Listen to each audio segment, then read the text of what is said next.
élève au Centre national d'art dramatique, puis au Conservatoire national supérieur d'art dramatique de Paris. Il en sort en 1970 avec un premier prix. 2 ans plus tard, il se voit remettre le prix Gérard Philipe, Grand Prix de la Ville de Paris 1972.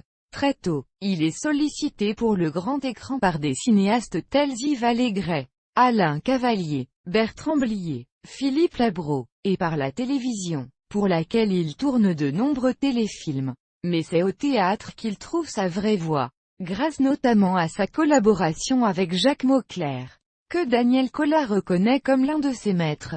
Celui-ci lui confie les rôles principaux de 2 pièces qui vont rencontrer un grand succès. Les adieux de la Grande-Duchesse de Bernard d'Acosta, avec Tilla Shelton, et Le locataire de Joe Horton, aux côtés, notamment, de Madeleine Robinson, puis Vienne Colombe de Jean Anouilh, Le sexe faible d'Édouard Bourdet, Fantasio de Musset, Britannicus de Racine, etc. Il cherche au fil des années d'autres moyens d'expression et fait paraître chez Julliard en 1973 son premier roman, Tire-toi tendresse. Il n'abandonne pas le théâtre, mais c'est surtout comme auteur dramatique et comme metteur en scène qu'il intervient désormais. On lui doit ainsi une dizaine de pièces et une cinquantaine de mises en scène. Daniel Collat a également réalisé 3 films pour le cinéma et une dizaine de captations télévisuelles. Ces derniers spectacles ont valu à Michel Galabru, Les Chaussettes, opus 124, Daniel Russo, Les Autres, et Jean-François Balmer,